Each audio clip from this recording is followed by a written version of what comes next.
If you are waiting for permission to free Nnamdi Kanu, then you have already accepted defeat. My Igbo brothers and sisters, freedom has never been donated by the powerful. It is secured by the disciplined and the united. The world is not moved by emotions or endless protests, it is moved by organized pressure. If you truly want his release, stop fighting yourselves and start building unstoppable influence. Control your economy, mobilize your professionals, use the courts strategically, and make your votes too powerful to ignore. Let Abuja feel your unity not through violence, but through calculated action that shakes political structures. The next step is not noise, it is leverage. And leverage comes when a people decide that division ends today and strategy begins now. If you truly seek progress, the next step is not chaos, it is not fragmentation, it is not allowing yourselves to be divided by factions, by rhetoric, or by personalities. The next step is consolidation. It is building a common front that transcends individual leaders and focuses on measurable outcomes. Look carefully at what has been happening. Court proceedings, political statements, media narratives, internal disagreements, international silence. These are not random events. They are part of a broader chessboard. And on a chessboard, strategy defeats noise every time. You must ask yourselves, what creates pressure without destroying your own foundation? What sends a message without weakening your communities? What builds influence rather than isolating you? The answer begins with unity of purpose, not uniformity of opinion, but unity of direction. You may disagree on methods, you may debate ideology, but if the objective is clear, your coordination must be stronger than your disagreements. Division is the oldest tool used against determined people. When a movement spends more time arguing within itself than organizing outwardly, it weakens its bargaining position. Secondly, economic leverage matters. Political structures pay attention when economic structures shift. If a people are economically organized, supporting their businesses, strengthening their financial institutions, empowering their professionals, they build influence that cannot be ignored. Economic cohesion transforms rhetoric into relevance. Thirdly, civic participation is not weakness, it is strategy.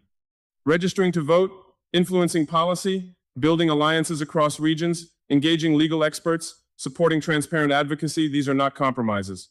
They are instruments. Power recognizes numbers. It respects coordination. It adjusts when it sees disciplined engagement. You must also control your narrative. In today's world, perception shapes policy.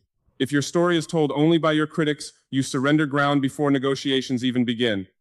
Build credible communication channels, promote responsible voices, avoid messages that alienate potential allies. The goal is not to silence passion, but to channel it effectively. Let me be clear. Discipline is not surrender. Strategy is not weakness. Patience is not fear. Some of the strongest movements in history achieved results not because they were the loudest, but because they were the most organized. They documented every injustice carefully. They used legal mechanisms intelligently. They engaged international observers strategically. They built internal institutions that outlived temporary setbacks. You must also invest in your youth. Educated, skilled, economically empowered young people become the backbone of any serious negotiation platform. When your communities produce entrepreneurs, lawyers, technologists, academics, and civic leaders who are globally respected, your voice carries further. At the same time, avoid actions that damage your own people.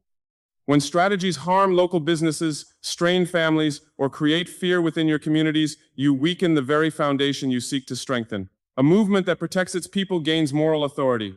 A movement that unintentionally burdens its people loses support over time. International engagement must also be calculated. Diaspora networks are powerful, but they must be coordinated. Advocacy abroad must align with legal strategies at home. Messaging must be consistent. Diplomatic channels must be respected. Serious causes are advanced through professionalism.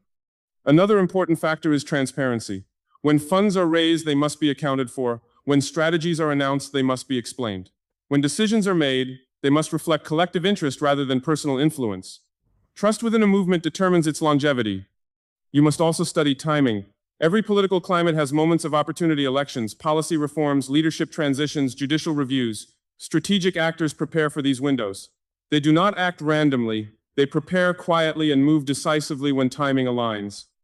Above all, you must define clear, achievable objectives. What exactly does success look like? Legal review, policy reform, dialogue? Clear demands create measurable pathways. Vague anger produces indefinite struggle. Remember this. History does not reward scattered energy. It rewards coordinated action. It does not celebrate emotional exhaustion. It honors disciplined perseverance. My message is controversial only because it demands responsibility. It challenges you to move beyond reaction into calculation. It asks you to replace internal suspicion with structured cooperation. It insists that leverage, not noise, moves institutions. The future of any people is shaped by their ability to adapt without losing identity. Protect your culture, protect your dignity, protect your unity, but also protect your strategy. Do not allow frustration to dictate your methods. You are capable of organization, you are capable of economic strength, you are capable of political influence. The question is whether you will synchronize these capabilities. If you want progress, build structures that outlast personalities.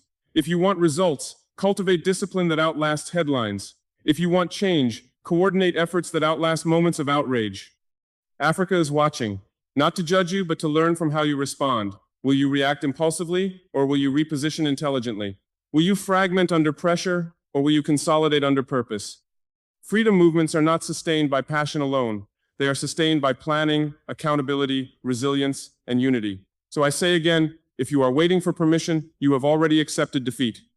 But if you are willing to organize, to discipline yourselves, to think long-term, to build leverage that commands attention, then you are not powerless. Anti-corruption efforts, History is written by those who prepare strategically, not those who shout endlessly. The next step is yours to define. Let it be deliberate, let it be disciplined, let it be united.